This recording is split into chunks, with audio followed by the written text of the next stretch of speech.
name's Rob. I organize Idea IPO. We've been doing events in Silicon Valley for a number of years. We hold events multiple times a week from San Jose to San Francisco. We have a busy calendar of events. I'd like to highlight two that are coming up. Next Tuesday, the 28th of February, in Menlo Park, we have a panel discussion, latest innovations in machine learning. That's over in, again, Menlo Park. Thursday, March 2nd, how to successfully pitch to investors and get funded. And that's happening just a few blocks away. So check out all the details on our site, ideaipo.com. We were launched officially on February 1st, 2010. At that time, we had no members, no events on our calendar. At this stage, we have over 50,000 members with all our meetup groups in the Bay Area. We've completed, as of yesterday, over 1,700 events. We're the most active, most prolific startup event organization in Silicon Valley, bar none. You guys are a little slow on the uptake, but let me expand on that. So if we're the most active, most prolific startup event organization in Silicon Valley, and Silicon Valley is, without a doubt, the center of entrepreneurship and innovation, that would make us the most prolific, most active startup event organization in the entire world, right? That's a fact. Not an alternative one, but it's a fact. Our mission is to promote entrepreneurship, support entrepreneurs, build community, and provide value in the Silicon Valley startup ecosystem. To that end, we have content that's practical, actionable, and relevant, stuff that you can actually use to succeed as entrepreneurs. We believe in community because Silicon Valley is an aspirational ecosystem, and it attracts people from all over the world who come here to do great things. Who here is not originally from Silicon Valley? Cool. Who was born and raised in Silicon Valley? Just you guys? Yeah. So whether you were born and raised here or whether you arrived here last night, it's important for us to provide multiple channels for you to meet people, build relationships, and grow your network. In fact, we have a regular event every few Fridays, TGIF Mixers, at the Hyatt Regency Santa Clara. Thank God it's Friday. And one of our team members is a host of that event, CJ Terrell. Let's hear it for CJ.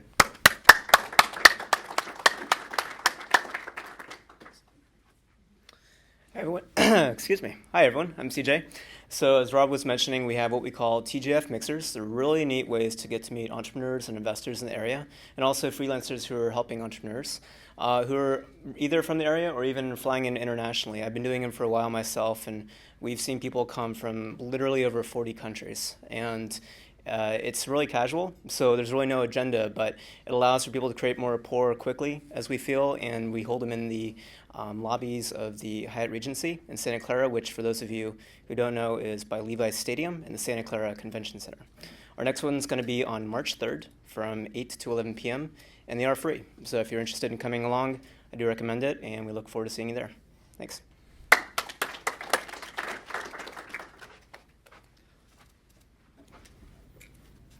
With regard to value, it's important that we provide value at each and every one of our events. Not just value for your money, which is important because we know many entrepreneurs are struggling financially. So we make sure that we price our events so that the cover charge is affordable. And if you cannot afford the cover charge, let me know. We're always looking for volunteers to help us manage our events. And volunteers can come to all of our events for free. We can't have everyone become a volunteer, but within reason.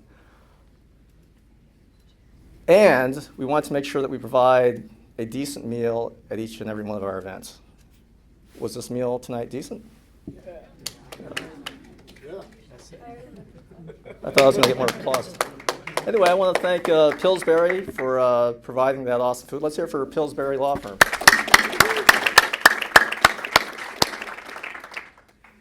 Yeah, in a couple of weeks, we'll be back to our usual menu, which is Costco pizza, so don't get too used to it. More importantly, though, we want to provide value at each and every one of our events for your time, which is your most valuable resource. Anyone here getting any younger? I didn't think so. So Time is your most valuable resource, and when you invest your time to come to our events, we want to make sure that you maximize your ROI.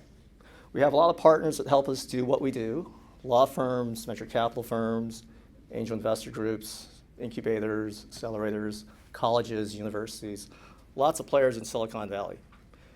Tonight, of course, again, we're grateful to Pillsbury Law Firm for hosting us and providing us with the food. They're a great partner, and we look forward to many more events with them. Sure, let's hear it for Pillsbury again. Some of our other partners are here tonight. I want to have them say a few words. Let's hear it for Long in Optology. Good evening. Thank you for your time. My name is Long. I am the co-founder of a software company called Optology. We have been in business about 5 years and have about 400 clients, ranging from small restaurants to HP. I myself have been in the Bay Area for about 20 years. So whether you need some help with your idea, a wireframe, to some help, or do the entire project, I would love to buy you a cup of coffee and talk about it. If we can't do it, we're one of the few shops that will say, no, we can't. The truth is, nobody can do everything. Secondly, the other thing that we do that is unique is that we help you with sales and marketing.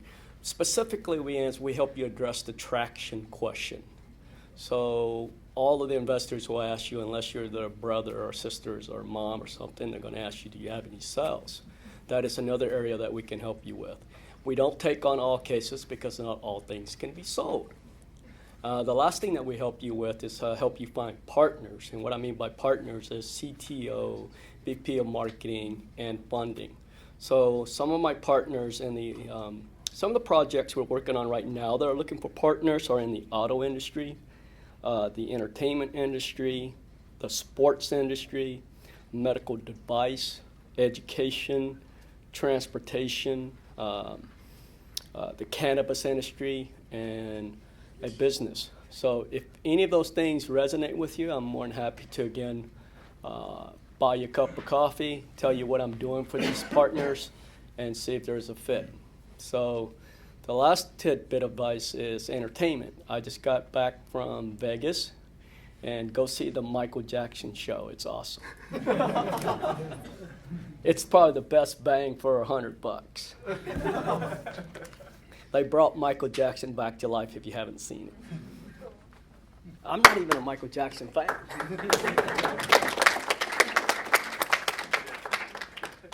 I thought what happens in Vegas stays in Vegas. Guess not. You're with your wife, so there's nothing. Okay. Thanks for the clarification. Next up, we have Brian from Cloud Brigade. Let's hear it for Brian.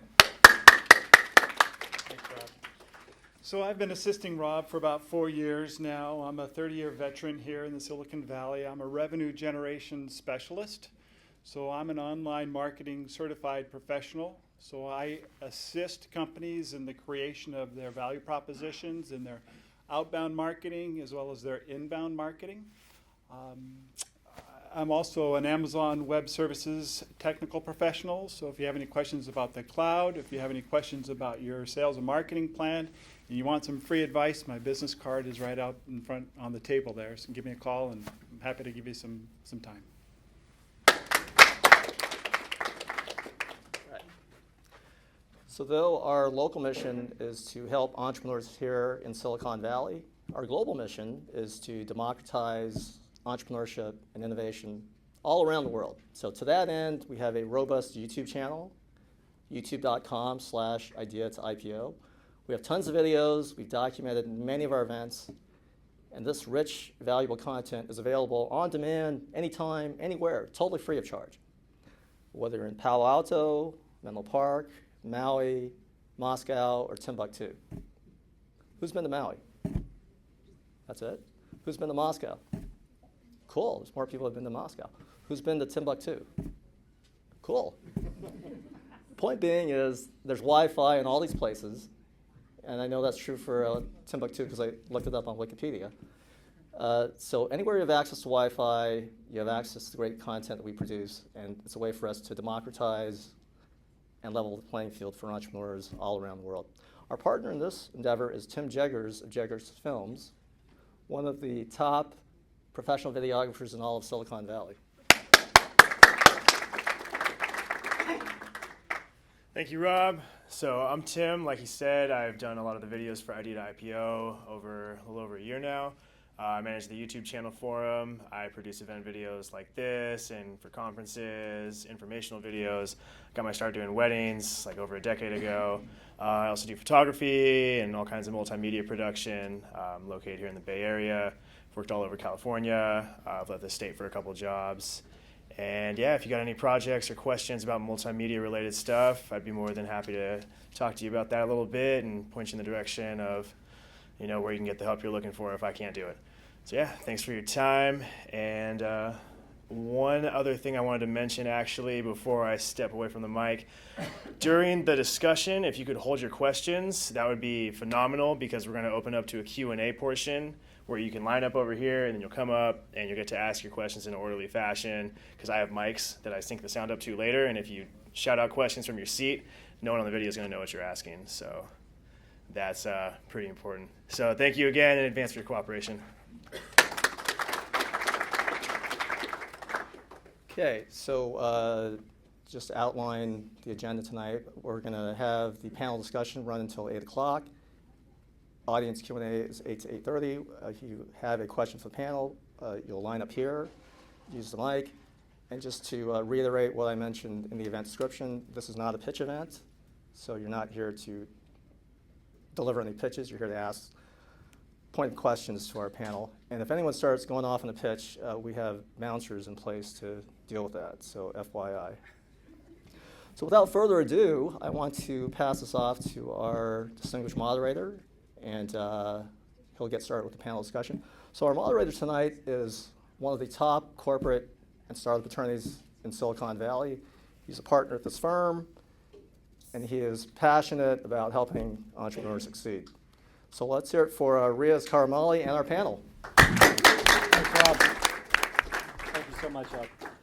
So welcome, everyone. So let me just start by, I'll tell you a little bit about Pillsbury and myself, and then I'll ask the panelists to each introduce themselves and tell you about their funds and what they're looking for, and then we'll just have a nice conversation about startup investing in Silicon Valley in 2017.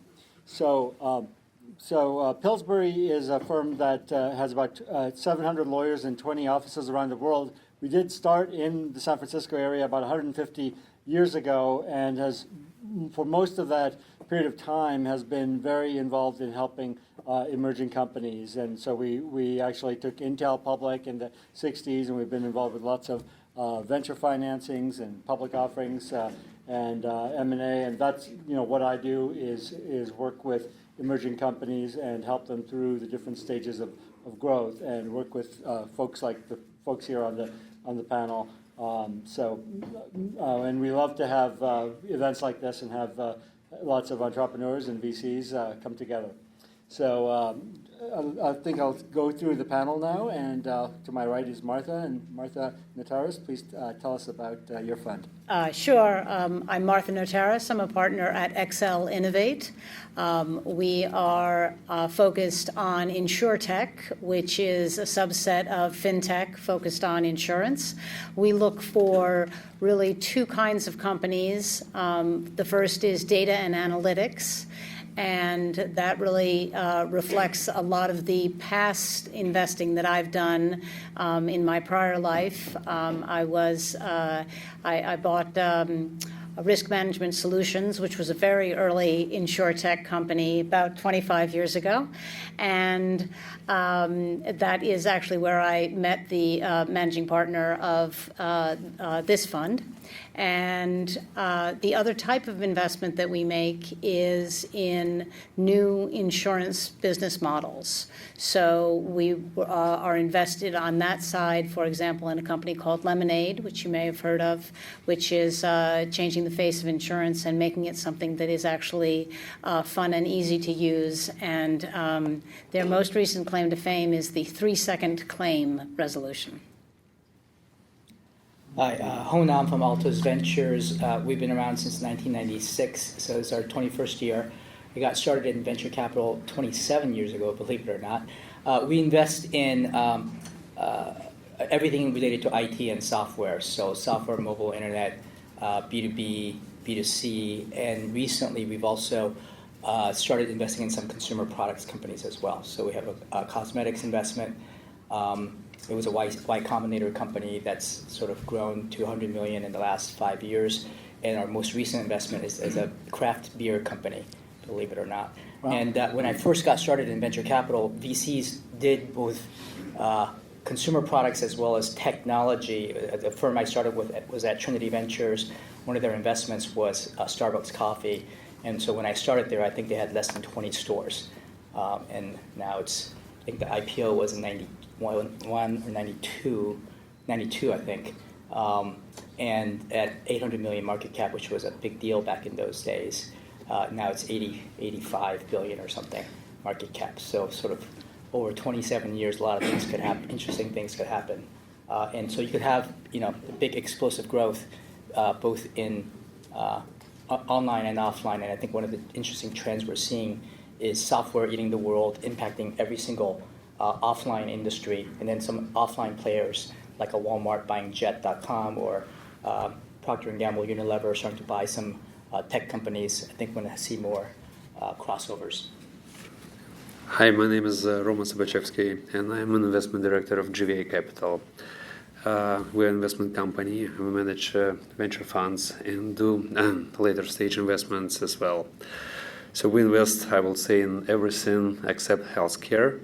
So this is one area that we don't touch, and everything else we consider as potential investments. And normally from the fund we invest in early stage companies, seed and Series A, and we do later stage deals as well, but deal by deal case, basically raising money for later stage deals. Yeah, we're pretty much new in Silicon Valley, I would say, several years only here. And we have a global presence. We have branches in Europe and Russia. And we also we're also active in accelerator space. We have the largest accelerator in Moscow, largest non-government, private accelerator in Moscow, I would say. So the largest is government-oriented and paid by government. And we also have a project called Hack Temple. We bought All Catholic Church in downtown San Francisco recently, and we're turning it in innovative space now. So just finishing remodeling. So soon it's going to be a new point of entrepreneurship, innovation, venture capital, etc. It's an amazing space. I was there for Yeah. a lunch party a few weeks ago. It's a great. You Yeah. guys should check it out when you're in San Francisco. Yeah, it's called Hack Temple. Yeah. Okay. So. My name is Neeraj Gupta. I'm one of two GPs at an early stage, seed stage enterprise technology fund.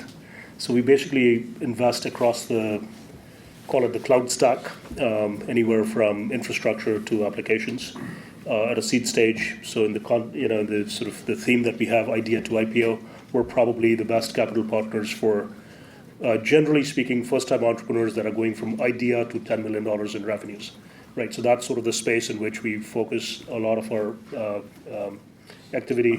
Both of us partners came out of operating roles, so we've been founders before, we've been in your shoes before, kind of lived that sort of life of a startup CEO. Decided to then sort of move to venture and love the space, love the early stage sort of creation aspect of businesses. Obviously, as businesses get to a certain revenue stream and they've got their sales models figured out, we help sort of get access to the rest of traditional Silicon Valley VCs with access to folks here on the panel and others. But that's sort of the space we play in, and we'd invest with anywhere from a PowerPoint to people who have POCs or early stage revenues. Great. So you can see we've got a really diverse panel, and I think whatever kind of company you're starting, there's probably someone up here who might invest in it. So that's good to know. So I'm going to start off with kind of a softball question to warm people up here. VCs basically, tell me and tell other people that the three most important things that they're looking for in a company, in a startup. They look at the team, the market, and the product. And so out of those three, I just want to kind of go down go down the row here. Out of those three, and what's the most important and why? And in none of those, if there's something else more important, let me know. Well, I'll go first. I would say the team. And I think we look for people who have a credible path to why they're the right ones to start the company. Maybe that is experience in the industry. Maybe it's special insight. Maybe it is their technology background. We also look for particular personalities. And one of the things that we look for is people who are both able to be tenacious with their original idea and yet are also flexible enough to make the pivots that they're going to need and are ready to take VC money and the guidance that comes with it. Because if you're not ready to listen to your investors, and you might not always agree with them, and you also have to be willing to stand up to your investors at the right time. But I think if you're not willing to take advice from your investors, you shouldn't take money from them. Yeah, I mean, at the early stages that we all invest in, it's definitely the team. But having been in the industry for all these years, we've worked with a lot of great people who have not necessarily succeeded. So, what does it really take, right? Because team is the most important thing, and whether you win or lose, if you're working with great people, we enjoy it and it's great, and we'll figure out something. But I think a lot of times we look for in people insights or fresh perspectives, sort of a unique point of view about the world, right? What do they see that other people don't quite see? And sometimes, actually, people who walk in the door with an idea that we say is really stupid might be the idea that's fantastic. And I'll give you an example. A company called Roblox, which does 3D Lego type of stuff, online, virtual worlds, similar to Minecraft. And I would have said, geez, before Minecraft, that's sort of a dumb idea. Like, I wouldn't invest in that. But if you come back and they had 52 weeks in a row of 7% compounded growth, it's like, okay, that's kind of interesting. That's 33x growth in a year, and maybe they're onto the beginning of something interesting, and so we start to dig in more. And so I think that the team is critical, but there are also many other factors, like having some unique insight and having some temporary advantage where you get started, and you might need some luck or whatever it is. But ultimately, what determines the size of the outcome is the market size. And the market could be very small in the beginning, but if it turns out to be huge, that's where the outsized returns come from in the venture world, right? So Don Valentine, founder of Sequoia, he always talks about market size, market size, market size. And I would say that is absolutely critical to determining what the home run is. But in the beginning, you're betting on small markets that are undiscovered, and the entrepreneur with that unique insight has found it before it becomes obvious. Because if you bet on big markets from the beginning, that's usually not where the home runs come from. Because in the beginning, it's not obvious, and in the beginning, it's a very small market. Yeah, I totally agree. Team is a crucial part. So it's like a must. That must exist in any startup. A good team. That's the first thing we look at. And then it really depends. So there are startups that rely on technology. There are startups that build products from this technology. And this requires different set of skills from founders, and it's different exit potentials and different risks associated with that. For example, with technology, if technology is unique, it's a downside protection for investors. And we can expect that this technology can be turned into a great product and turn into something really big. But if not, it still can be sold as a technology, and we still protect our investments. So it's a bit different balance of risks and outcome, right? And the next stage is building a product from it. And it requires different set of skills. Basically, good product is you remove everything unnecessary. So if in a sophisticated technology, you add more capabilities and try to do more. And good product, you try to do less. But all you do should be perfect. And this way risky. from venture perspective, but the outcome can be huge because it can, if product done well, it can affect huge amount of people, target huge market, and get huge reward. So basically, yeah, team is a must. It's the first, and then we see it each case. So basically, try to find the good balance of risks and potential outcomes, and especially like our understanding and our help that we can provide the company is also important. Our connections, our expertise, etc. So it's kind of. Yeah, I agree with everything the panelists said. I'd say I think it's a triangulation between product, market, and team, right? So you're ultimately trying to find the fit. You want a team that's coming to you with a market opportunity that's large, product idea that you think there is a product market fit that could be created, and the team has the unique skills and the ability to actually explore that opportunity and sort of get the biggest value out of that. So I think it's the sort of that combination of product market team fit. Many a times you'll find the best team, that's a very strong research team, has a good idea, but the market opportunity might not be great. Or for that matter, you might find a great idea, but you don't believe that the team can execute. So it's sort of that triangulation across those three elements that we're generally looking for. And the fact of the matter is, as Ho said, I mean, it's very hard to sort of figure that out at the very early stage, right? I mean, who could have guessed what's happened with these very large companies? Facebook raised a $250K seed initially. Apple raised is less than $1 million seed. You look at these companies. I mean, who could have imagined kind of what they ultimately end up being? But I think 4 out of the 5 largest tech companies started with sub-$1 million seed rounds, right? So you look at that and you sort of sit in the world that we sit in, and all of them were first-time entrepreneurs, right? These were people who had never built companies before, had no skills before, skills that they didn't have the resumes that said, listen, we have all these skills, right? So first-time entrepreneurs walk into your offices, and the history is that the greatest value was built by these first-time entrepreneurs, right? And you also know many of them raised small sums of money initially. And how do you sort of figure that out? And that's sort of the game that we're in. And most of us are worried that we will miss we won't get it right? So, and it's that fear of missing out. But it's very little data, and so you try to figure out sort of the triangulation between product, market, and team. Okay, well, great insights. So as Rob reminded us, that the title of the panel is Venture Trends in 2017. So let's talk a little bit about, we don't have to go through down the line, just tell me whatever occurs to one of you, just let me know. But let's talk about what you're looking at as something that's a trend that you're watching for 2017, and I guess would be relating to the market or technology or demand, as to what's happening out there. So what's new in 2017? Well, one of the things it's new is that the last couple of years, one of the really big participants at the later stages were the public investors.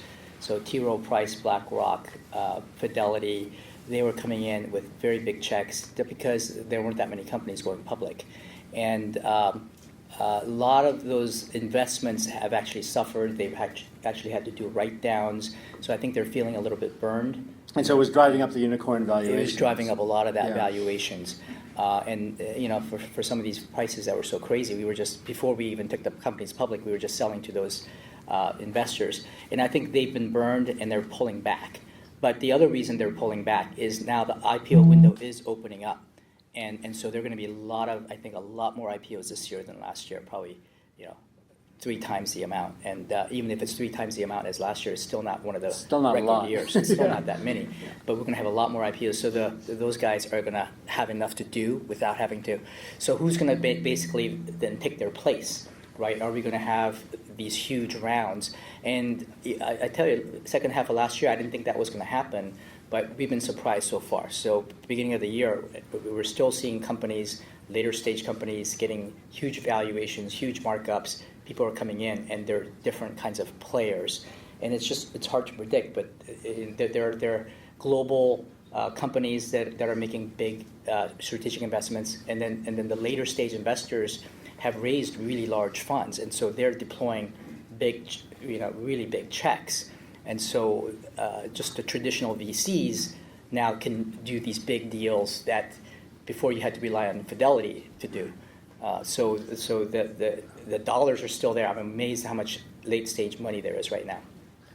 But do you think that's going to translate to more Series A deals? I mean, we're kind of talking to fairly early stage entrepreneurs here. So obviously, a lot of companies are getting angel funding and getting through. There's so many incubators, accelerators. Now, a lot of companies are getting that first little bit of seed stage, but then they get to where they want to raise a Series A round of $3, $4, $5 to $10 million. And do you think we're going to see more Series A rounds as a result of kind of what you're saying, or not necessarily? I think so. I mean, it seems like there's still a lot of seed money out there. Yeah. So if the later stage deals are being marked up, and you have these huge proper paper gains or actual real gains, because you're actually even selling on a secondary basis, those realized gains then feed those early stage funds that have huge gains, right? And so they're raising new funds more rapidly. So I do see a pretty healthy ecosystem right now. What do you guys think? Yeah, if I may just add, I think the data suggests, and I may not have it exactly correct, but I think it's 17% of the institutional seed deals make it to Series A, right? So you're going to see many companies getting, small sums of money, incubation money, angel money, that can't get to an institutional seed. Institutional seed to me is $2-3 million sort of round, and then even after you get that, there's only 17% of the companies making it to Series A. So I think the question that has to be asked, if I was in your shoes, especially if you were a very early stage entrepreneur, is do you take that very early friends and family money, or do you just spend that effort in analyzing and defining and ensuring that you have you have the conviction to kind of go the long haul? So, right, because I think I find that many people go down this path with the view that they need the capital, but that is unlikely to fit the venture model, right? And if you step back, the venture model is a model in which we're looking for, at a deal level, a 10x return, at a fund level, a 3 to 4x return. So when you sort of look at the economic model, the only way it works is when there are big market opportunities, right? It just doesn't work, right? I mean, you could sort of make it work with smaller funds like us, with outcomes that are maybe $100, $200 million exit options, right? But if their exit options are sub $100 million, venture capital is really not the right place, right? You might very well just find that you could fund those businesses in a different manner and not raise venture capital. And it's not necessary venture capital is the only capital source to sort of build a business. So I think you have to sort of really think about, and I do believe there is a crunch. While I agree with Ho that macro level, interest rates being low and lots of money, there's a lot of international money coming in, corporate venture money coming in, significant amount of capital that's available. And people are looking for alpha, people are looking for return, and the better returns are in innovation. And people believe that we are in an industry where not only technology sort of as technology products, but technology as transformation of industries is happening. So I think the opportunity is very large. Everybody gets that macro view. Lots of money is available. I do believe that that's led to a lot of money at this very early incubation stage. But the traditional VC industry still needs to deliver the traditional returns. So there's a crunch at the sort of seed to Series A level. Okay. What about technologies? Are there particular technologies that you guys think are noteworthy or worth keeping an eye on? Well, yeah. I think it's a good time now to products built on AI technologies. So AI, it's a commodity now. It's a lot of libraries, image recognition, and all the other aspects of AI are available for developers. And that's the stage now where product expertise, finding the niche problem, finding the good need for your product, and satisfying customers with good product, it can be a very huge opportunity. And I think this is something that will drive a lot of venture capital for the next couple of years, maybe more. Another big space is autonomous transportation. I think it's more long term, because we merely will see self-driving cars on the road in the next like 5 to 15 years, different range. But this will be a revolution, definitely. So it's a huge industry, will be disrupted, and a lot of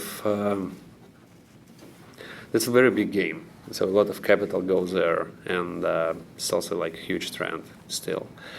Even though it's not such a big hype as it used to be like a year ago, but it still will remain a big opportunity.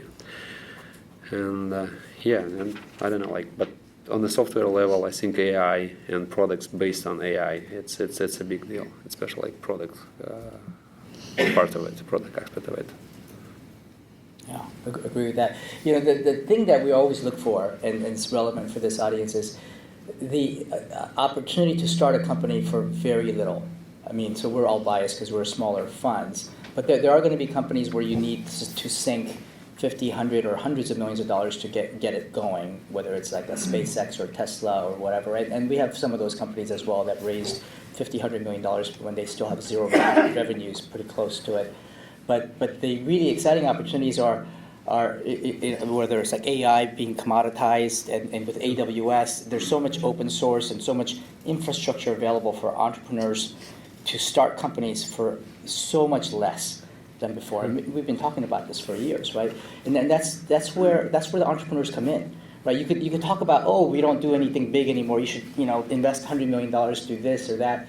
But that's not where entrepreneurs contribute in society, right? Entrepreneurs are all about, hey, look, I want to make a living, and I gotta like put food on the table for my family. And then if it's somewhat successful, you hire more people. You want to put food on the table for all your employees, and that family keeps growing. And that's where it starts from. And so entrepreneurs are where product market fit, where the technology and the market and the people fit an economic opportunity, right? And so if it's just an idea that requires so much funding, and there's at these kinds of events, there's always so much emphasis on how do I get funding? How do I get funding? It's like, no, like where are the customers? Where's the opportunity? And how can you get a product out, get validation, get market validation for as little as possible with no outside funding, hopefully, if you could bootstrap it, but maybe you need a little bit, but with as little as possible. And just an example came up yesterday in a meeting where these MMORPG games, we funded one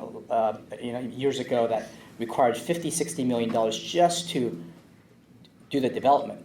Right now, people are bootstrapping those things because the tools are so much more advanced and cheaper, and it's available. People are getting these games out in bootstrap mode, or maybe $3 to $5 million. They're just some amazing stuff that's happening. And if you look at the top 50 games on Steam as of December, more than half of them were new companies, new studios, and they did not raise $50-60 million. So this is happening all over the place. And so as an entrepreneur, you have to look for the opportunities where can I actually find a business with as little money as possible. And if you don't do that, maybe that's not a good enough thing, right? Now, if you happen to have a rich relative or VC that's willing to write you a $10 million on your idea and your resume, good for you. There's some people who are like that, but most entrepreneurs are not like that, right? And most entrepreneurs are unknown until they actually do something. Great, thanks. So let's talk about the elephant in the room. So the most impactful thing I think that's happened in the first 2 months of this year is that we have a new administration, and it's really shaken things up. So what I'm personally a little bit concerned about, and would love to get your thoughts of the folks on this panel, is Trump's anti-immigration stance in general, not just the aborted ban, but overall the thrust of the administration and immigration policy and travel policy, et cetera.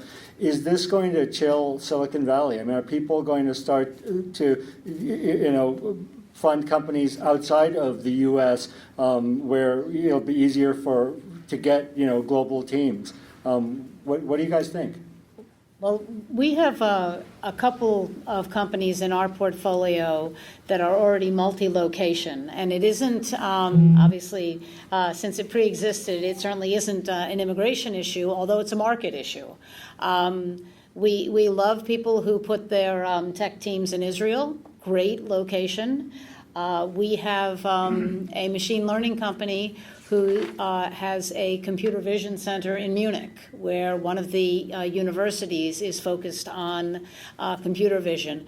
And I think that, as you just said about things that are easier now than they ever have been, the virtual workforce is way easier.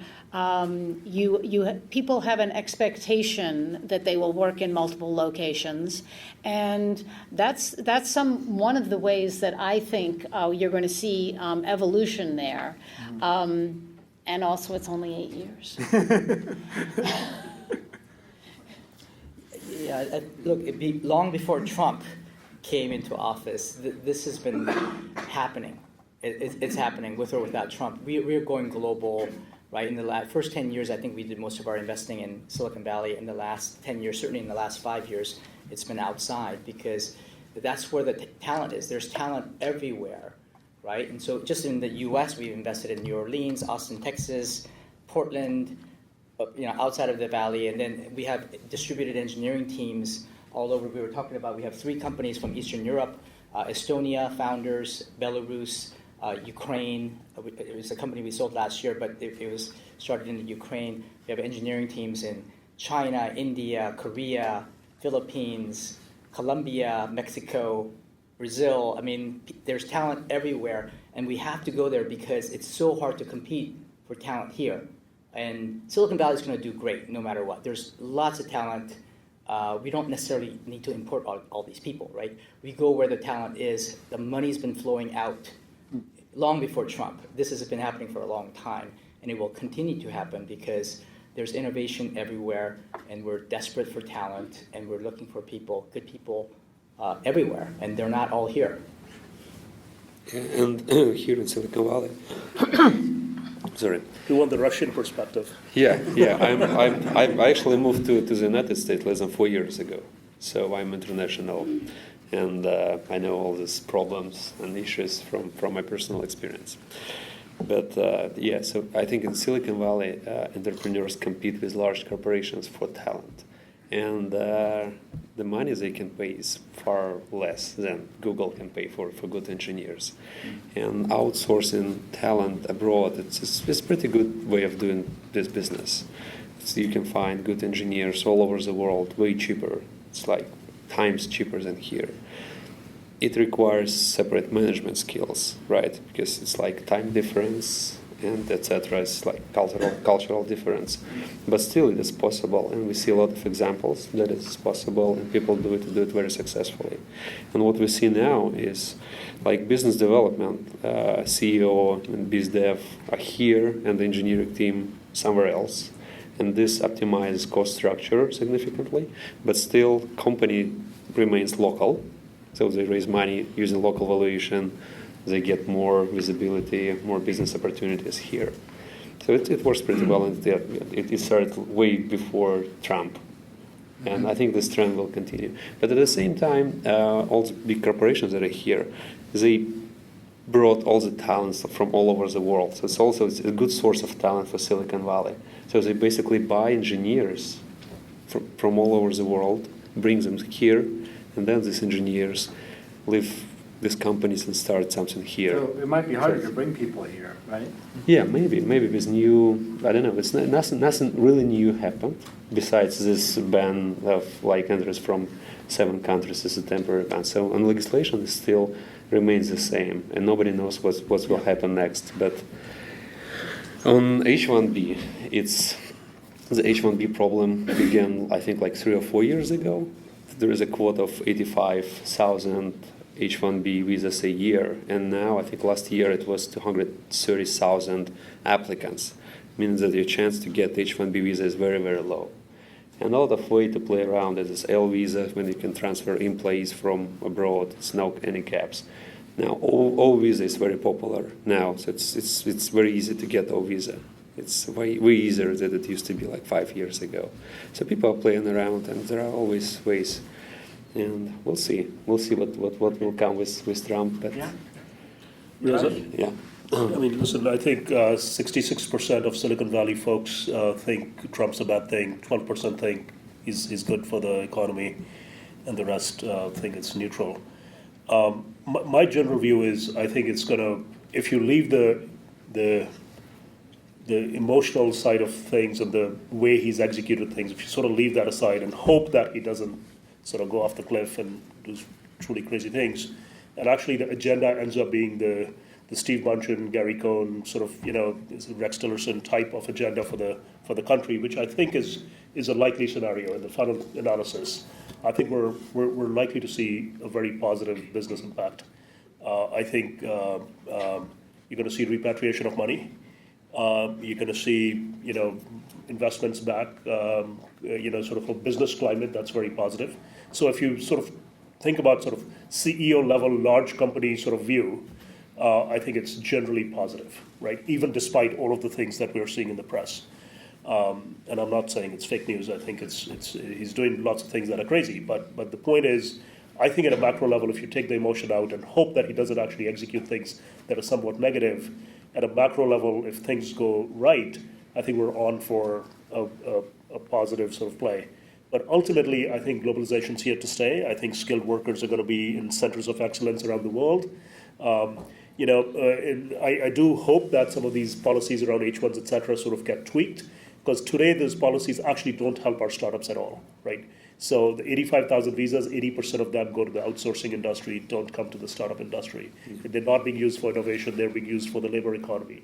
And I think some tweaks to the policy need to be made, where the kind of the lower cost sort of QA engineer that comes from India to work for Infosys at GE, should not come at $60,000. That should be a person in Michigan that should be trained to take that job, right? So I think there's a few things that should be tweaked. I think we have a responsibility. I was sitting at a panel yesterday, or at a kind of a forum yesterday, and I think the question is, do we have a responsibility as Silicon Valley sort of people who live in this bubble for, if you call other people in other states as our brothers and sisters, do we have a responsibility to that?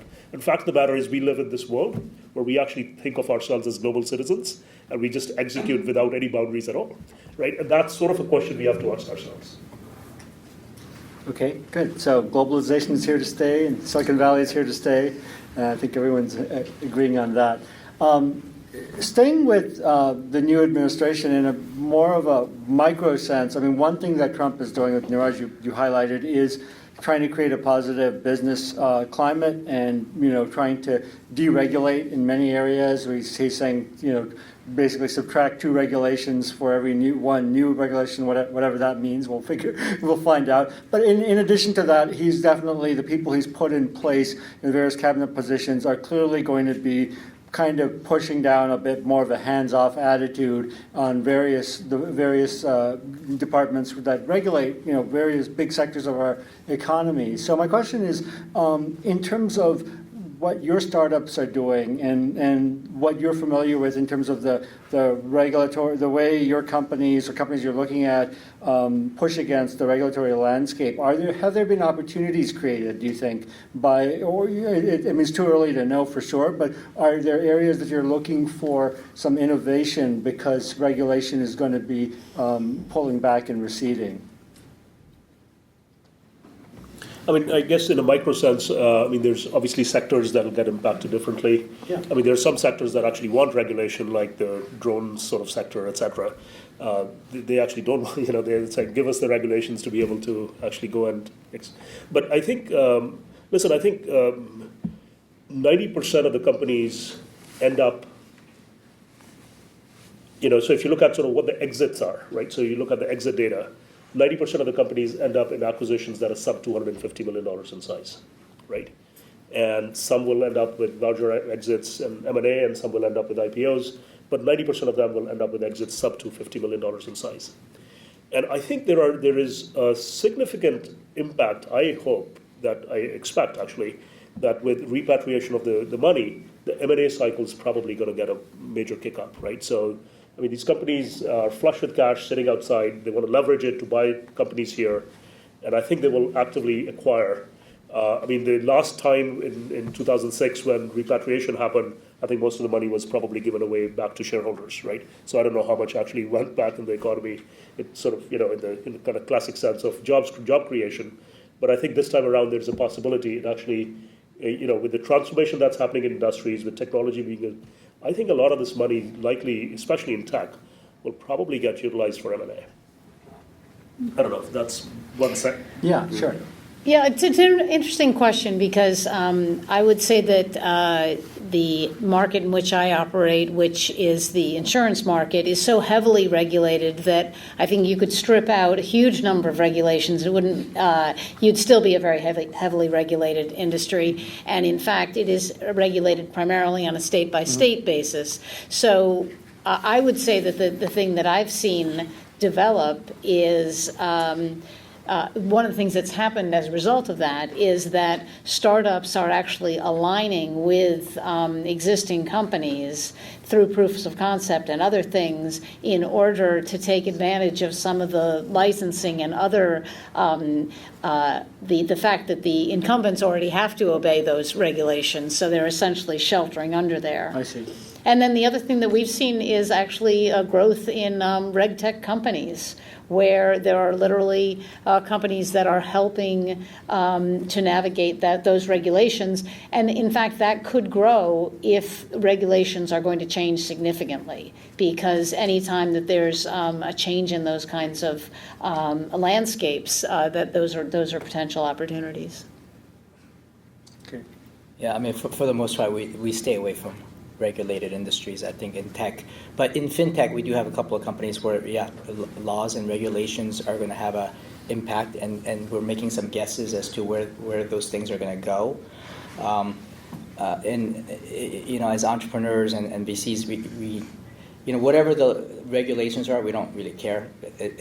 What gets to be tricky is if the government no longer becomes predictable, or if they start to make changes quickly and often. We haven't seen that at all, right? That gets to be tricky because if it's like, it doesn't matter. Like, we might not like the regulation, but if you have like a set of rules, it's like, okay, we'll live within those constraints and we'll figure out what to do. But if they keep changing that is going to cause some problems for companies. Makes sense. Okay. So far we have only one example in our portfolio. One of our portfolio companies that do artificial diamonds. Is what? Diamonds. Artificial diamonds. Oh, okay. Uh-huh. Yeah, they were like planning to build a new factory and considered Canada and the United States as potential locations. And after new administration came, they said, okay, we will do it in the United States because it's manufacturing and we expect to have a support from government. So this is a real example. So that brought jobs to the U.S. Yeah, that's brought jobs to the U.S. But Canadian government offers them special conditions and special terms that were more favorable before that. Mm-hmm. But now they decided to stay in the country. So this is the only example we have, but so far it's like a couple of months only of new administration, so probably we'll see more in the future. But. Interesting. So Ho, you mentioned that you think the IPO window is opening up. Obviously Snap is the big IPO out there, and I guess a lot depends on how successful that is, right? Is that? I mean, are you watching that? I mean, do you agree that a lot of whether the window really opens depends on how that IPO performs? Yeah, but I think there's a bunch of other. Snap is such an outlier. There are not that many $20 billion market cap companies. Yeah. But there'll be $1 billion, $3 billion market cap companies going out, and I think that window is opening up. I was talking to one of our LPs who they have a public fund as well as private, and they were very frustrated because the 3 companies that they had that were all filed for IPO, they were ready to go out. They all got taken out at the last minute by M&A. So the most high-profile deal was AppDynamics. That was just like a few weeks ago, and it was a crazy price, right? They were going to price the IPO at about a $2 billion market cap, and Cisco came in, I mean, literally the day before the pricing was supposed to happen. So the roadshow, everything had already happened, and they took it out for $3.8 billion. So it's hard to turn that money down. Right. But you could sort of see all those companies were really good quality companies that I think any one of those companies would have helped open up the market. Nutanix going out there, there was a nice IPO. I think that was at the end of last year. But those kinds of companies there's a bunch of them ready to go. They're low single digit, multi-billion-dollar market cap companies. And so that's going to be more common. Snap is such an outlier. Yeah. We're not going. I don't think they're. Well, I guess you have Airbnb, Dropbox, Uber, so those could be at that scale, but I don't think any of those are going to go out this year. Yeah, this is clearly the largest after Facebook, and who knows where it'll open. It's priced at about 20 billion.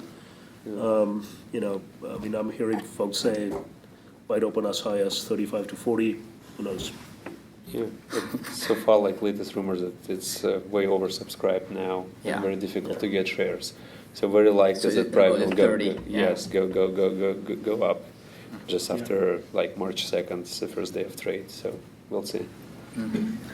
So you all are active in early stage companies, and one of the trends that I'm trying to figure out whether it's a trend or not is how vesting works with early stage companies, because historically the standard Silicon Valley vest model has been employees vest basically 25% on a 1-year cliff, and then over the next 3 years, either monthly or quarterly, over the next 3 years. But Snap, they're doing a vesting model with 10% first year, 20% second year, then 30% third year, and then 40%. So it's all 70% of the shares are vesting in third and fourth years. I'm hearing some other hot companies are looking at the cliff being a 2-year cliff rather than a 1-year cliff.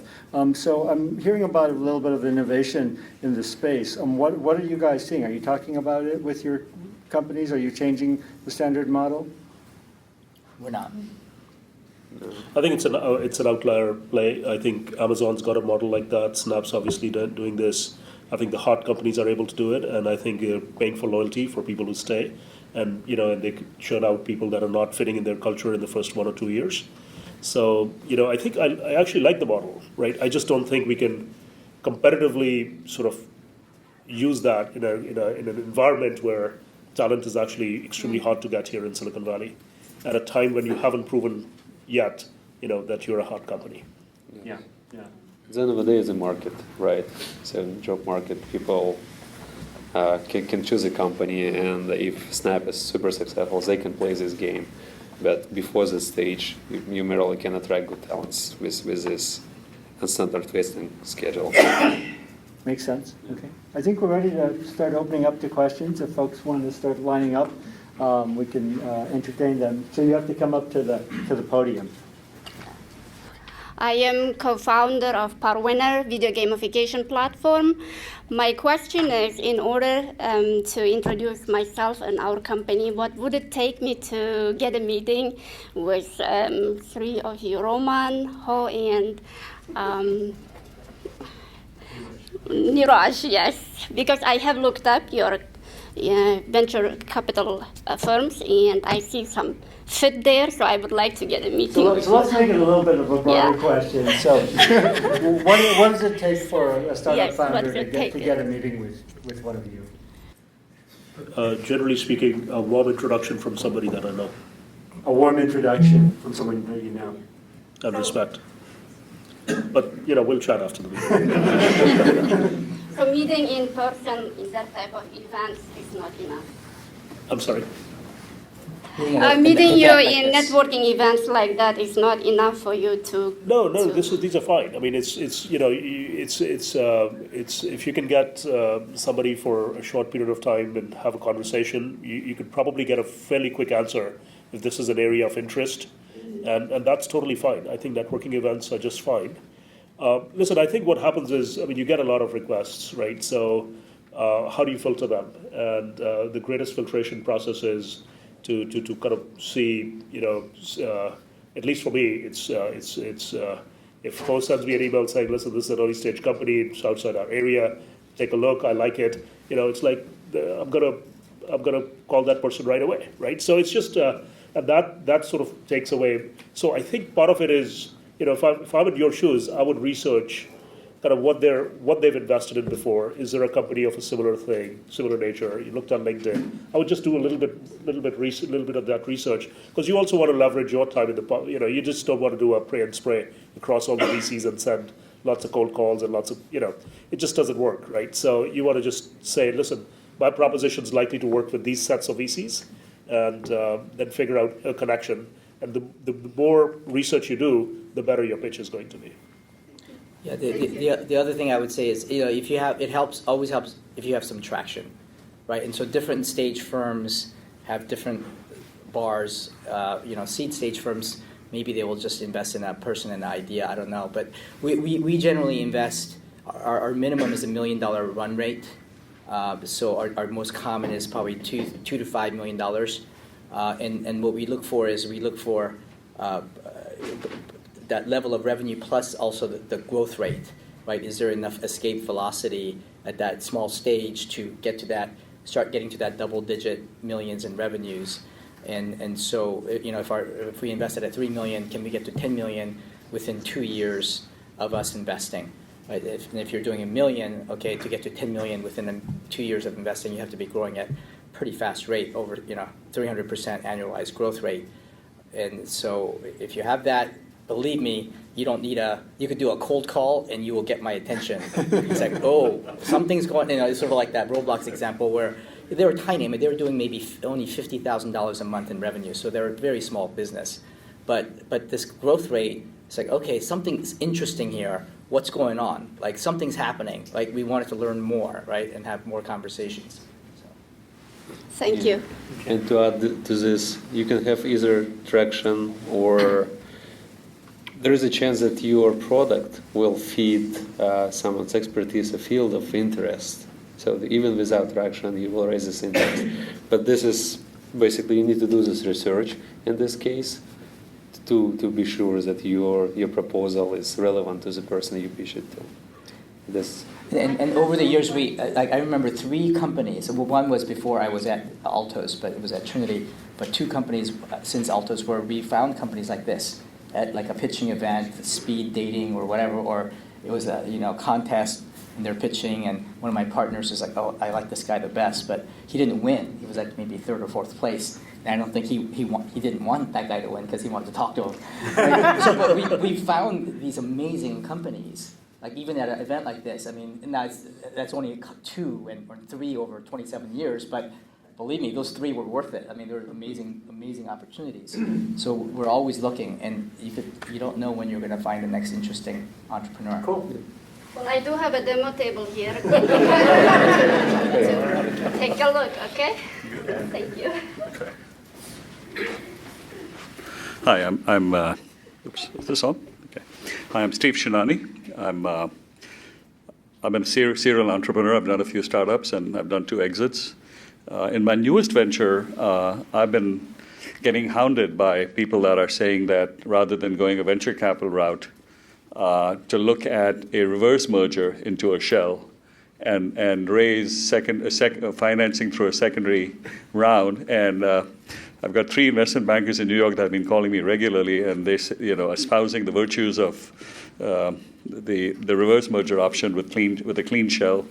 Are there any pitfalls to that in your experience? I've never done that before. There are so many pitfalls to that. So we can talk offline. But I mean, I put reverse merger in the same category as the equity crowdfunding. Like these are sources of last resort, really. I mean, so because you're going to be in small cap hell. You're going to have a small cap public company that has all the Sarbanes-Oxley requirements. It's going to be not that easy to recruit people, and the idea is you're supposed to get liquidity, but liquidity doesn't really come to those early small cap companies. So you should really think twice about doing that. But I'm happy to talk offline. Do you guys have any other points? We're lined up behind you. I wouldn't recommend it, but we've done it.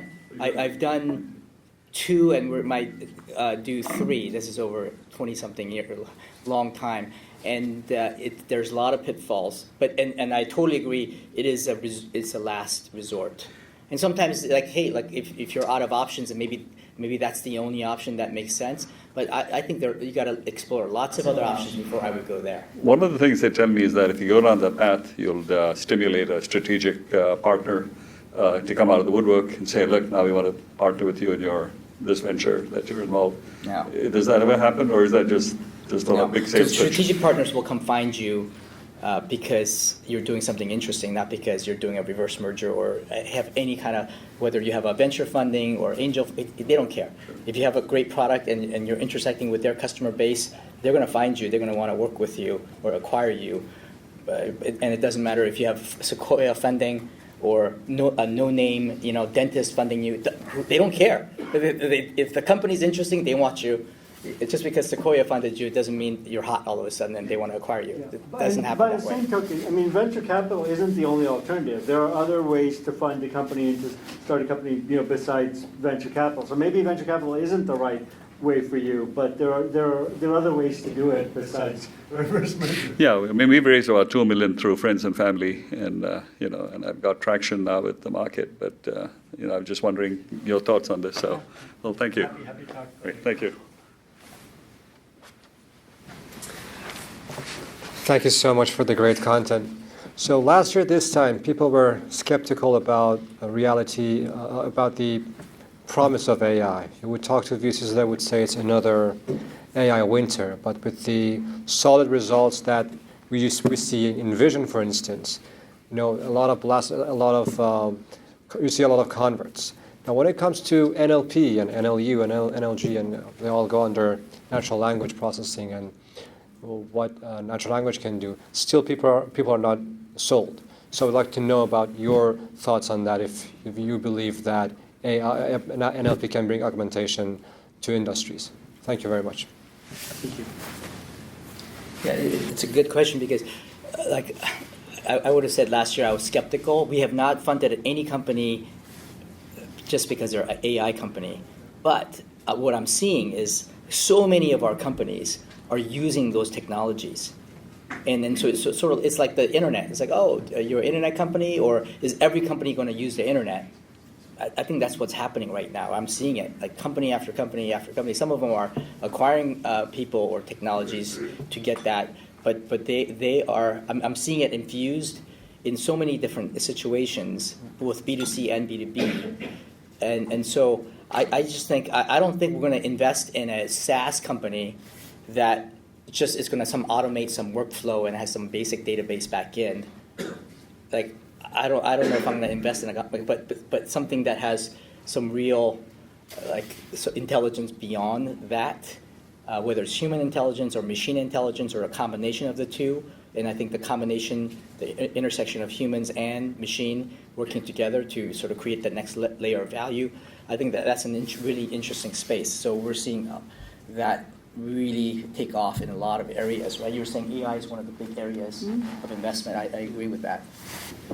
But we're not going to invest it just because, it's an AI company. Like, it's like, no, it's like investing, because it's your .com, you want to invest. It's like, that's not a good idea. I will add that the word AI exists in 90% of presentations that I see. Yeah. But I think if I would just add, I think the question we ask is, if somebody came and said, listen, we have an AI horizontal play, I think the question you have to ask is, you're now competing against the largest platform companies, right? So if you're actually going in and sort of building another AI platform or NLP platform, you're competing against Google and some of the others. And so there, I think the platform bets are going to be, you got to have like a truly sort of crazy sort of way to sort of say we're attacking this problem differently. But on the other hand, I think all companies are leveraging AI. Everybody's leveraging big data. Everybody's leveraging the cloud. So I think these have become basically core building blocks for existing applications, right? So I still think there is a huge opportunity, especially if you have domain expertise in a specific area. You take your domain expertise, take some standard sort of AI, ML, NLP technologies to sort of say, listen, how can it be applied to do this thing better, right? We have a company that's applying AI to just do recruiting better, right? I mean, forget job boards, forget all this. They're saying, listen, there's just a fundamentally different approach to that use case. So horizontal use cases, functional use cases, or industry-specific use cases, I think are all going to change. And I think a lot of the software that's been written in the old sort of era, workflows with databases, is going to sort of, it's going to be rewritten or redefined. Thank you very much. Hi, the question with regards to the Gartner hype cycle, are you familiar with that? How often do companies within the innovation trigger get funding? Or is that just so out there in the R&D that it's just too early on to be adopted? Because right now, whatever For us, it's too early because we're looking for that revenue traction already, but I don't know about the other. So right now, it's like, with virtual reality, AI, augmented reality, are those much easier to get funded versus something like... I mean, there's been a lot of funding to virtual reality and augmented reality companies, in the last year. So certainly there has been a lot of money flowing to those areas. And you're right, it's right at this point there's a lot of hype and not as much substance, but Because it's right now, it's like in the depth of disillusionment, so it's okay. Yeah, I'm very skeptical of VR. But we funded one last year. So, it's just like, oh, I hate that idea. But then you find something, it's like, okay, well, maybe we'll take a shot at this one and see how it develops, right? So there still needs to be a little rule. bit of traction in the industry. So it would make it much easier to fund. So if something's... Yeah. Yeah, I mean, I just add, I think we are seeing some of our startups who are selling to the traditional CIO organization go to Gartner because CIOs listen to Gartner still. And so they can't get on the traditional, vendor lists, but there's this Gartner concept called the cool vendor list. Mm-hmm. And they'll get, they'll spend whatever, certain sum of money because you have to spend some money to get on the cool vendor list. So, but that's something that we find is useful in the context if you're going and selling to a Bank of America or a Wells Fargo. Hey, Mike, how often or like how rare or have you guys ever considered funding animation startup or media type of company? I mean, not in our area. We don't do, it's outside our area. We have one toon studio in our portfolio. are they here? No, they're in Cyprus, in Europe. Okay. Yeah, and that's a difficult business, because even though they have more than 1 billion views on YouTube of their cartoons, they still struggle with monetization of these cartoons. It's not an easy game. Yeah, so for us it was like they're still going well, but it's not companies that will exit with high return. This is obvious for now, for us at least, for that case. But yeah, that can be the case for venture capital. But you need to have compelling offer. You need to show something. Really yeah. And you guys know? Yeah, it's hard. I mean, it doesn't mean it's impossible, right? Pixar was an amazing hit, but I think they would have had a hard time raising venture funding, traditional venture funding. So they were lucky that they got Lucas to fund it for a while, and then Jobs. But we have done media investments, and so we will do it. And more likely we fund platform companies that work with media or with artists or with stars that create content, right? And but we have looked at companies in that space. We haven't made an investment, but I wouldn't rule it out. I wouldn't say we would never do it. It depends on the team and the exact opportunity. Would it be is it because no one's ever came to you guys with an MVP, or just or just no one really has ever tried it, or? Yeah, it's because it's a combination of the team and the idea. It's sort of like funding an animation studio is like okay, what are you going to create, right? we'd have that conversation. It's like funding a fantastic team that, let's say, has had big hits in the past, and they have an idea for a new game. It's a similar kind, and so in general we are skeptical of game companies. We wouldn't do it, but it doesn't mean we'll never do it, because we've invested in some of those companies. We've invested in 3 different game companies where like the combination of the idea and the team, we're willing to take a shot at it. Chances are it's not going to be a hit. Chances are it's going to be a failure, but we'll take some of those shots, right? And we will make some of those bets. So like, I hate game companies. I don't want to fund game companies, but we funded those companies because okay, but we will make an exception, right? We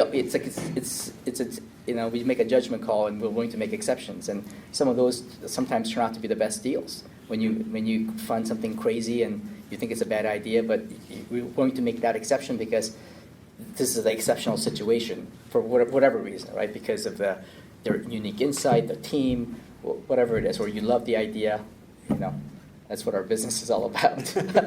There's no simple rules. We don't go down this checklist, It's just a lot of exceptional situations. Thank you so much. Cool. Hi, nice to meet you. I'm from Seoul, Korea. I'm in an acceleration program right now, and this is my great chance to meet you guys. Thank you very much. And I'm doing just translation service to matching the human translator and the clients. And the difference is that we're gonna collect the data, which is kind of very specific parts like legal, patent, and contract part, and then we're gonna make very specific parts AI translator. So recently we have Korean English AI translation engine, and it's kind of good.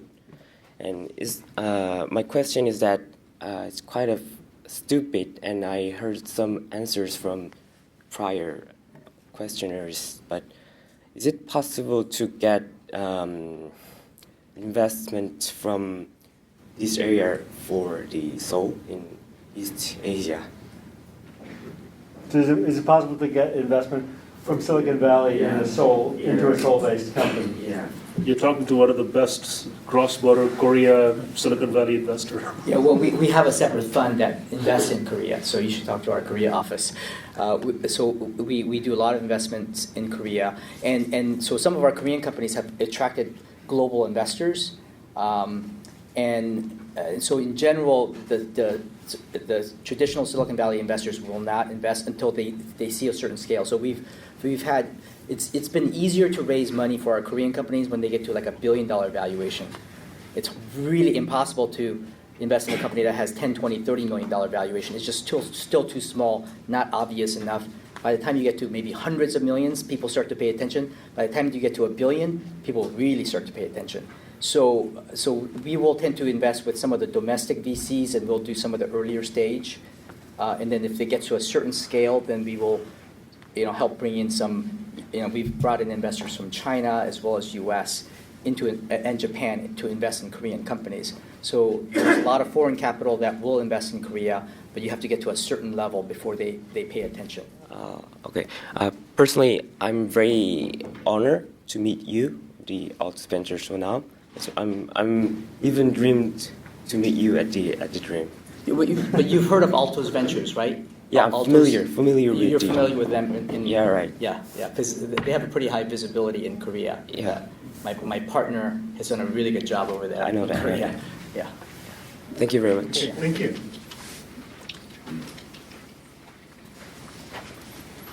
Hi everyone, my name is Zimin Wan and work for Armada Technology from Fremont. We are doing making a consumer type drone with 360 camera, have VR experience. And my question is, due to the recent downturn, like 3DR, the American drone company, kind of greatly reduced their scale. And also the Lily drone kind of dropped out from the business, but due to the DJI competitions from China. So my question is, how do you see the prospect of the drone business or investment in U.S.? I don't know the drone space, so I'm sorry. Okay. I don't. Yeah. Is anyone still have interest to invest that technology in U.S. or? In the drone space, do any of you speak to that? Well, we personally also usually don't consider drone companies for investment. And the reason for that, in our case, is we've seen so many companies, like literally like a company a week, come on our horizon, and the value proposition is very similar. Usually, it's very difficult to place it like a judge bet on any of companies. So that's why we usually like avoiding this space. So the drone space is really very broad also. So I'll give you an example. One of my friends just invested in a company that picks drone data and then makes that data available for visual fly-throughs on a SaaS basis to construction companies, real estate. right? So that's an example of a drone company that we might invest in. We looked at that company, didn't invest, but some very good investors did invest in that. And I know another competitor to that company that also just raised, I think maybe $20-30 million. So there are going to be lots of things happening within the drone ecosystem that we might invest in. But the hardware part of it, with like a dominant company like a DJI or other companies that already have scale, like can a small Silicon Valley company compete against those big guys? I don't know. It seems hard, but again, we would have to understand maybe there's some unique, insight, some angle. So, but we wouldn't invest at just the idea stage for our firm, right? We're looking for something with a certain level of traction. Yeah, indeed, a lot of companies have similar technology. Like especially, we just came back from CES from Las Vegas. The drone exhibition is 90% of they're identical, basically function-wise. But if you're adding like VR experience, like just kind of like connect to VR, and do you see that VR now is not a big focus in investment type? Or even So whether it's VR or whatever it is, as a startup, you have to have something different, right? Because if it's like everybody else, you have no chance. So you have to have something different. It's like, oh, this is really different. And then the second thing you have to win is you have to have something different, but that other people can't replicate or copy that easily. Like you have something unique, whether it's technology, some unique insight, enough you have a little bit of a head start that you think you could keep running fast enough that you could maintain that advantage. But you have to have some kind of a sustainable advantage that we think has a potential to be a sustainable advantage. If not, then it's yeah, you mentioned the application. If you have some special application for measurement, graphic. Because we talk about big markets. Much better. Like oh yeah, you could create giant companies and giant markets, but a lot of giant markets create terrible businesses. Whether it's airlines or steel or disk drive industry. It's like you're just another disk drive or just another PC. That's a giant industry. PC, phone industry, terrible. Like there's so many phone companies that make no money except if you have some advantage, if you're the unique outlier. So what, yeah, we like big markets, but we really look for why are you going to win?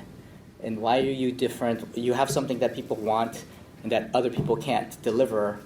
That gets our attention. And then we start there, and then eventually if it becomes big, yeah, we make a lot of money. But even if it doesn't become big, those kinds of special opportunities, we like to work with those special companies because we got something different. Like if it turns out to be not huge, we still have something of value that we could sell, or at least we have some business. It's not a huge business, but sometimes, we have a business that we end up selling for $50 million, and that's not that bad.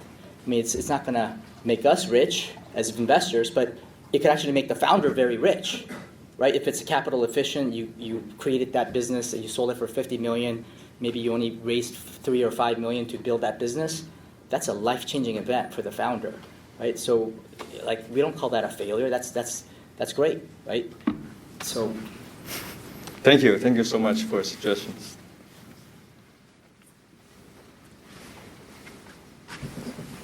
Hi everyone, my name's Tom. Despite being called an Australian at reception, I'm actually from London. I'm the co-founder of a company called Rota, which is a staffing platform. And we grew over 1,000% last year. I was going to follow on from the Korean question to ask what are the chances of Silicon Valley investors investing in companies in London? And really, what are the barriers and what do we have to prove as a company to get funded? You have an office there, right?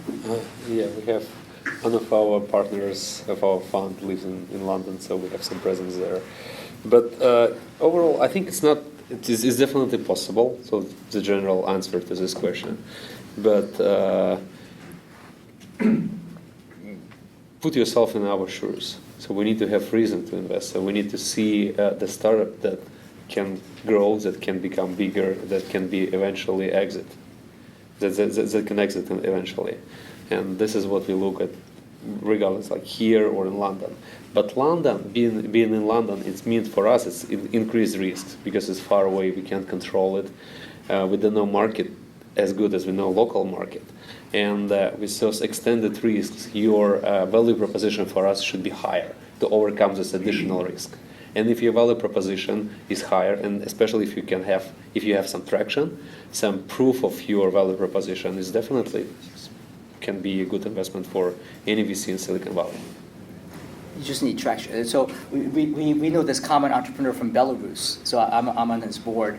Great entrepreneur, you know. I mean, came from Belarus. I mean, I never thought I would ever even visit Belarus, like invest in Belarus.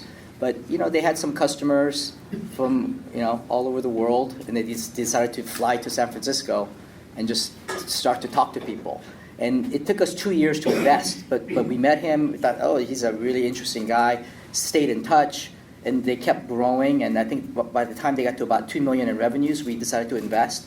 Now they're much bigger, and we're very happy to invest in people from anywhere. You know? Did they move here?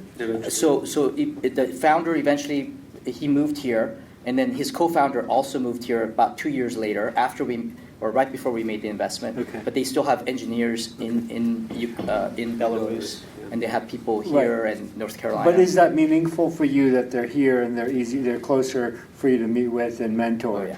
Right. So that was that was sort of part of the investment, was having them closer. Is that right? Yeah, but more importantly is the traction. Okay. Because there is another company, Masquerade, you know those guys? Yeah. Another guy I met from Belarus, like one of Nikita's friends, an interesting situation. And they're still over there, but their traffic on their app started to take off everywhere globally. First in Russia, and then everywhere. It's like unbelievable. And so we were very interested. We were pursuing that company. He didn't move here. Like, he lives in London now, but Facebook acquired the company. And they acquired it, they closed that deal in less than a week. And believe me, lots of VCs were interested in talking to him. We were trying to schedule a meeting on a Saturday. By Friday night, Facebook had signed the LOI. By the next week, the deal was closed. So. Yeah, I just add, I think venture capital at the early stage is a local business. And most VCs are not just providing capital. They want to be a true partner in the evolution of the early business. So to that extent, we're bringing our networks to bear. We're bringing, hopefully assistance through pattern recognition across multiple companies to help you with strategy, go to market, things of that nature. So, so to that extent, all of our investing, which is very early stage, is all Silicon Valley based. That doesn't mean we don't make exceptions. We've invested in a company in Tel Aviv with the condition that the CEO will move here. The CEO post-funding convinced us that wasn't a good idea. So we lived with that. So we had another situation of a Slovenian entrepreneur that we said, listen, if you moved here, we would invest, and that happened. So, so I think to that extent, if the teams are distributed, it's okay. You want the leadership team that's ultimately, and not just the business person, even the technology folks, because many a times they're actually doing a lot of work with partnerships with other local tech companies.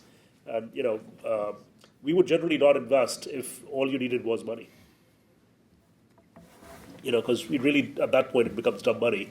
And we hope that, would rather leverage our money and network to create greater value for the companies. Sure. Great, thank you. Hello, my name is David, and I work at an e-commerce company. My question is, since we're talking about trends in VCs, as VCs, what are the things, if there are any, that you're doing differently as VCs in 2017 or in the next 5 years? Good question. Anything you're doing differently than you've done before? Yeah, we were contrarian. So the number one thing that we're doing differently now is we're actually raising smaller funds to give us more flexibility. And so a lot of times the VCs have a formula. It's like, oh, we have to invest a minimum of 5 million or 15 million, depending on the size of the fund. Or you have to be growing this fast. You have to be this size. You have to, we have to own this percentage of the company. It's like, okay, like it's good. Like as an investor, you want to be disciplined and you want to stick to your knitting and you have a formula. That's fine. But like, what's the right formula for the company? And there's three different growth paths. there's VC, there's also growth equity, and there's the continued bootstrap mode. And so we want to have small enough funds that we have the optionality of taking the right path. In the beginning, we don't know. I mean, we're investing in, again, early, low single-digit millions, but by the time you get to the 10 to 20 million level, we have much better sense for what path is the right path. And you start to really step on the gas going down the VC path, and that has its problems. I mean, you start to have very high burn rates. You start to have, this strategy. If you don't really go hit the home run, it's not going to move the needle for the VC. And so the downside risk for the entrepreneur goes way up. The potential for a failure goes up. There's also the growth equity path, and there's a lot of very good investors who do the growth equity. Right? They're actually even bigger than VCs, but they don't invest at single-digit millions. They invest at double-digit millions. They have usually minimum check sizes of 15 million, so you have to get it to a certain scale before they'll even talk to you. But they'll invest, and they like to do a more conservative, more pragmatic growth path. They want fast growth too, but it's not the crazy growth path that the VCs want.